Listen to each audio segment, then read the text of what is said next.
¿Cómo están? Bendiciones. Bueno, bienvenido a esta segunda parte del testimonio acerca de cuando, antes que naciera mi hija, cuando ella nace y ahora que está más grandecita. Esta segunda parte quiero empezar diciéndote que eh, todo lo que nos ha pasado son experiencias que las hemos vivido como esposos, como pareja, en familia. Tal vez te vas a sentir identificado, tal vez no vas a creer. Tal vez sientas que parte sí, parte no, pero como te digo, son experiencias personales que las cuento para elevar la fe. No las cuento para eh, eh, o decir o que se sienta que tal vez somos más espirituales o que tal vez a nosotros no solamente nos pasa esto. No. La meta de estos videos es simplemente dar a conocer las maravillas que Dios ha hecho en nuestras vidas. Es más, la Biblia mismo da testimonio de las maravillas de Dios y las cosas increíbles que hizo a través de simples hombres, a través de simples humanos como usted y yo. Entonces, qué bueno es que ahora tengamos estos medios donde podamos nosotros abrir un poco más el abanico y llegar a más personas, llegar a muchas más personas. Eh, eh, para continuar en lo que me quedé la semana pasada, voy a reforzar ciertos puntos. Ya íbamos a algo en lo que me quiero concentrar. La vez pasada les hablé acerca de que antes que naciera mi hija, la foto que se tomó mi esposa y todo eso. Déjame decirte que mi esposa fue diagnosticada. Esto quiero anexarlo para que usted entienda las razones naturales y espirituales. Mi esposa fue diagnosticada, se hizo un examen y ella tenía quistes en el ovario. El quiste que tenía era mucho más grande que la mórula o el feto que se estaba formando en ese momento. Entonces, los doctores decían que este quiste se podría o se iba a comer a este ser que se estaba formando. Era el pronóstico de los doctores. Por esa razón era que días antes de que, o meses antes de que mi esposa se hiciera un examen con un doctor, nosotros tuvimos esa experiencia sobrenatural de ver reflejado a contraluz un ser demoníaco queriendo comerse el vientre. Cuando a mi esposa le diagnostican esto, nosotros ya habíamos empezado oración, ya habíamos empezado a declarar palabra de fe, habíamos empezado en el nombre de Jesús, pedirle al Señor en intercesión y oración que tenga misericordia, que haga un milagro. Y entonces cuando le dan el diagnóstico a mi esposa, nosotros teníamos tanta fe, nosotros como les decíamos en el video pasado, creíamos como esos niños pequeños, cuando tú les engañas con algo, nosotros creíamos así. Entonces habíamos empezado oración. Y cuando pasó un tiempo de que estábamos orando, pidiendo misericordia al Señor que se manifestara, sucede de que este quiste que era más grande que la mórula o el feto o el niño que se estaba formando, que era algo pequeño, empezó a decrecer, empezó a hacerse pequeño, hasta el momento que desapareció. Dios hizo el primer milagro dentro del vientre de mi esposa en esa magnitud de desaparecerle el quiste que estaba más grande y se podía comer al feto. Y entonces desapareció. Pero ¿qué pasa? Un tiempo después, cuando ya mi nena ya se desarrolla en el vientre, ya nace, ya usted sabe lo que pasó en el nacimiento, lo conté la semana pasada, en el video anterior, usted sabe la manifestación de los ángeles que llegaron a visitarnos. Quiero contarle algo que pasó cuando mi hija nace, tal vez 1 o 2 meses después de que mi hija naciera. Mi hija nació en el mes de agosto. Para los que no conocen, acá en Ecuador, Manta, Ecuador, los meses de agosto, septiembre hasta octubre son meses de mucho frío, empezando desde junio, julio, agosto son meses de frío que va en aumento, frío que lastimosamente hace daño pues al sistema respiratorio. Entonces cuando mi nena nace, como era pequeña, recién nacida, a los 8 días pues la presentamos, le profetizaron allá que iba a ser profeta, y a los 2 meses después, mi nena ya creciendo, desarrollándose, ya le gustaba estar en la iglesia, le gustaba escuchar las adoraciones, se quedaba dormida con la adoración. Mi nena cae con una gripe. Primero empezó con una gripecita con mucho flujo nasal. Me acuerdo que nos despertábamos mucho en la madrugada, nos turnábamos con mi esposa, o a veces yo me quedaba hasta la madrugada cuidando a mi nena que no se ahogara con su moquito porque tenía mucho flujo nasal. La colocaba de lado, Le habíamos puesto, recuerdo, un foco dentro de la cama. Nuestra cama tenía un toldo. Dentro de ese toldo yo había puesto un foco de esos amarillos que calienta.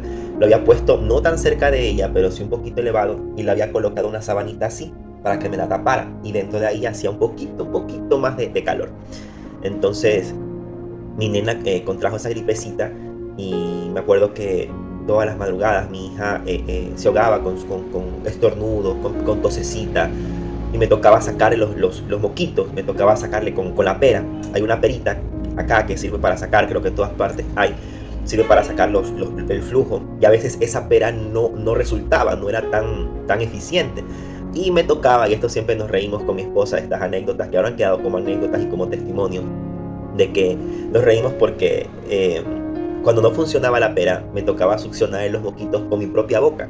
Yo me acercaba por su naricita y le succionaba sus moquitos. Y claro, eso lo botaba, evidentemente. Pero nos reímos ahora porque es como un acto no tan común, ¿no? Y que tal vez genere un poquito como de asco. Pero era lo que hacíamos por mi nena, porque la veíamos muy mal.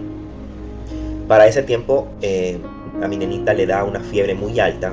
Muy alta.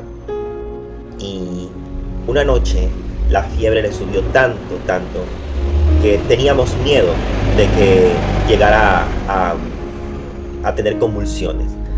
Le subió tanto la fiebre que teníamos miedo de las convulsiones. Como en ese tiempo éramos padres primerizos, pero fundamentados en la fe, nunca creímos en cosas, porque mi suegra, la familia de mi esposa son muy tradicionales y tienen muchas costumbres no bíblicas. Y decían que le compráramos esto, que le pusiéramos esto, que le hiciéramos lo de acá, pero nunca hacíamos caso a esas cosas. Siempre nos direccionábamos en la fe, activando las cosas en la fe y bajo las recomendaciones espirituales de nuestros pastores. Entonces mi nena llega la noche, mi nena le sube la fiebre muy alta, y entonces llega la madrugada y la metimos en una tinita con agua no helada, sino al clima.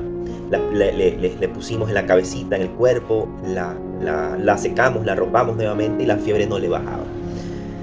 Pasa de que ya la fiebre era tanta que mi nena ya ni siquiera estaba llorando, ya ni siquiera nada, o sea, los labios se le habían puesto morados.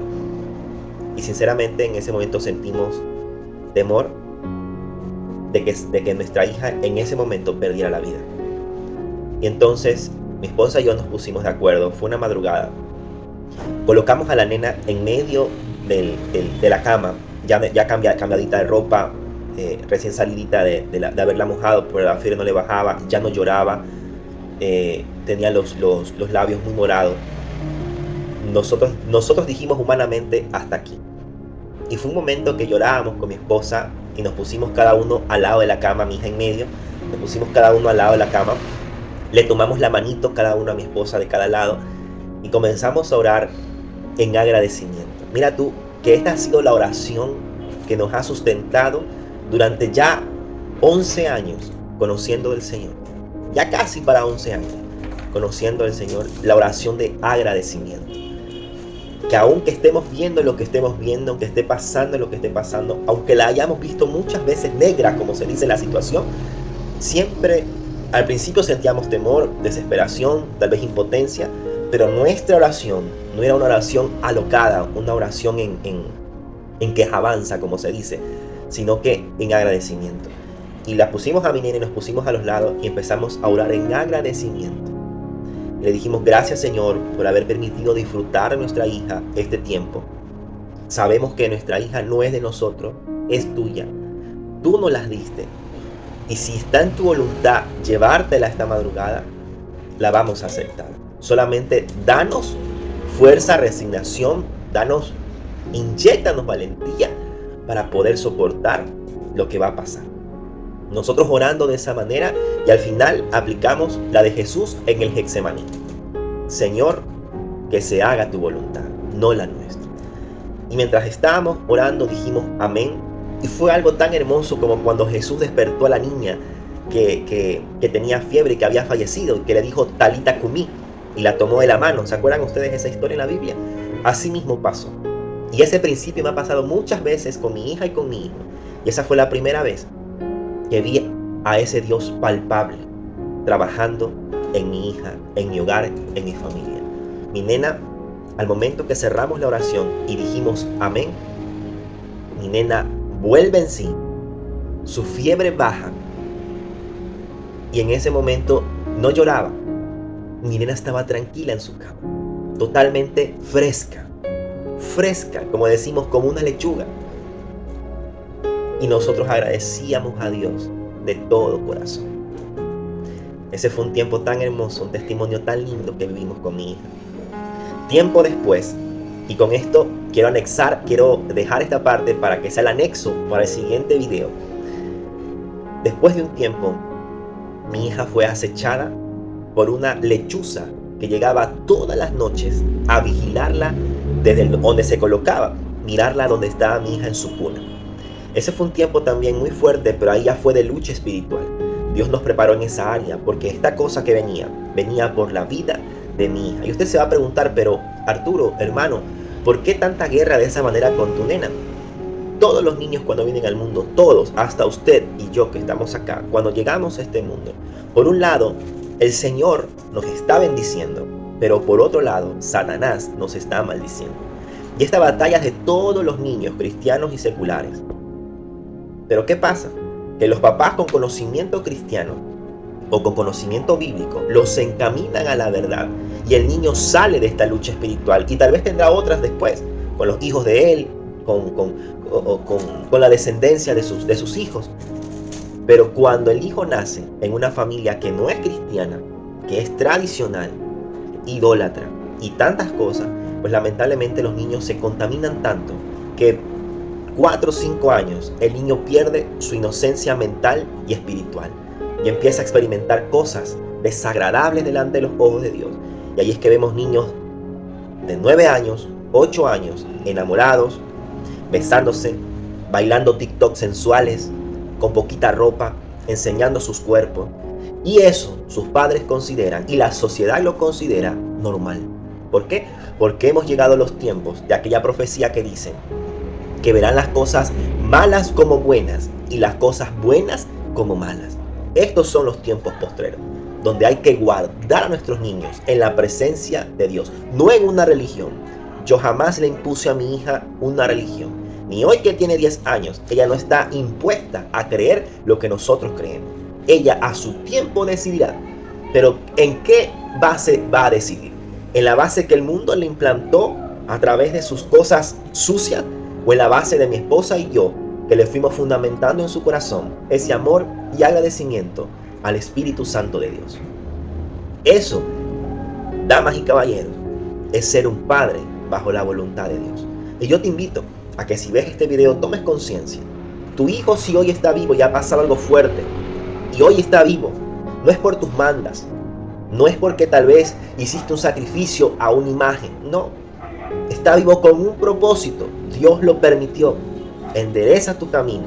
Entrega tu vida a Cristo. Presenta a tu hijo a Jesús. Y vas a ver cómo el Señor toma la vida de estos pequeños para el servicio de Él. Y son testimonios reales. En el siguiente video te voy a contar qué pasó con esta lechuza. ¿Qué era o quién era? Y la manifestación que vino a hacer en mi antiguo cuarto en la parte de arriba. Te espero. Dios te bendiga, Dios te guarde.